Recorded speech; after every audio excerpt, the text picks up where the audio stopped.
You have the human right to make an informed voluntary decision whenever you're going to take a medical risk that could hurt you or your child. There are questions being asked about the vaccine known as GARDASIL. About 8 million American girls have gotten the vaccine, but is it safe? Here's Cheryl Atkinson. The hope is that GARDASIL will prove to be a lifesaver, preventing deadly cervical cancer. But today, Merck's HPV vaccine is dealing with a growing number of reports of serious side effects. Jamie Vennis passed out and had a seizure after her GARDASIL shot.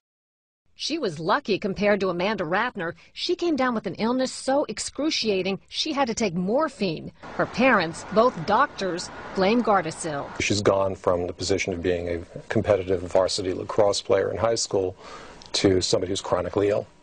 GARDASIL was approved in 2006 for girls as young as age 9. The conservative-funded public interest group Judicial Watch has obtained more than 8,000 adverse events reports under Freedom of Information law. The reports reveal everything from massive wart outbreaks to seizures and paralysis. Of 18 deaths, nearly a quarter cited blood clots.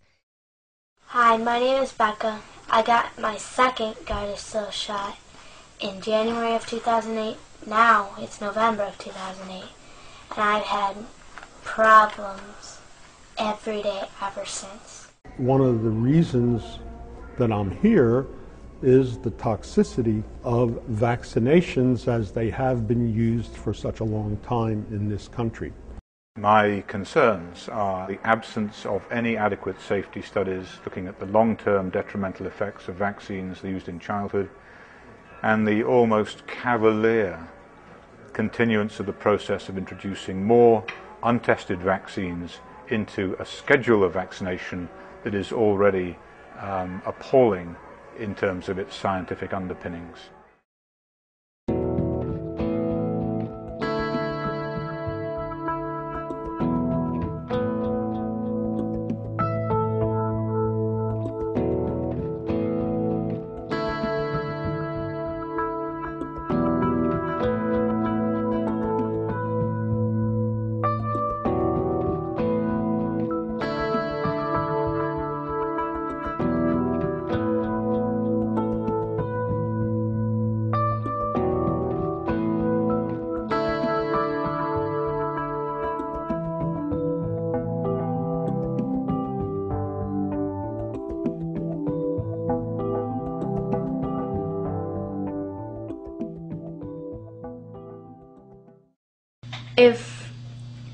If I had never gotten this shot, I would be a normal teenager, and I wish I could go back.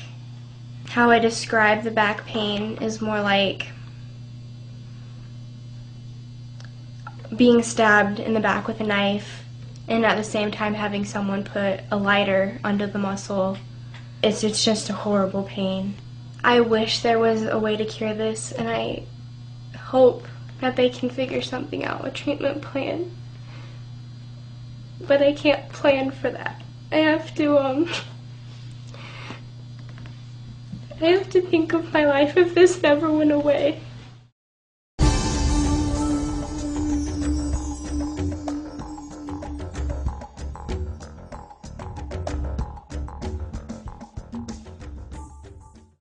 The current climate of vaccine science is very controversial. The information that we're being given, that I was taught in medical school, is not consistent with safety and efficacy.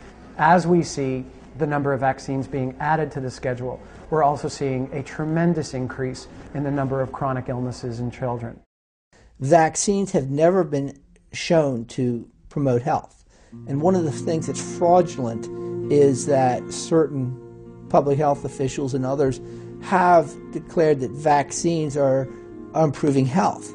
It's always been, well, if we decrease hepatitis, then we're improving health. Well, what's happening is we're decreasing viral hepatitis, but we're increasing asthma, or we're increasing peanut allergies or obesity, type 2 diabetes, type 1 diabetes. So health really isn't improving in the population at all. What we're seeing is a change in the disease mix, where we're seeing less infectious diseases, but we're seeing more autoimmune and inflammatory conditions as we stimulate the immune system. In November of this year, Gabby was diagnosed with inflammation of the central nervous system as a result to the GARDASIL vaccine. She's suffered from 2 TIAs, or mini strokes. She is now vomiting on a regular basis. She is dizzy, experiencing pain throughout her entire body. She's experiencing things that none of us could fathom our children ever experiencing. Hi, my name is Karen. This is my daughter Megan. We spread her ashes here November 15th. She passed away on that day, and we are desperately begging the Obama administration to please investigate this.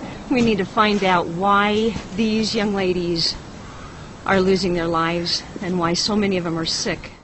Most doctors I know have stopped giving this vaccine because of the safety issues around it now. As a gynecologist, Dr. Jacques Moritz sees the deadly effects of cervical cancer. He is also the father of an 11-year-old daughter. I'm not going to have my daughter vaccinated right now. Why not?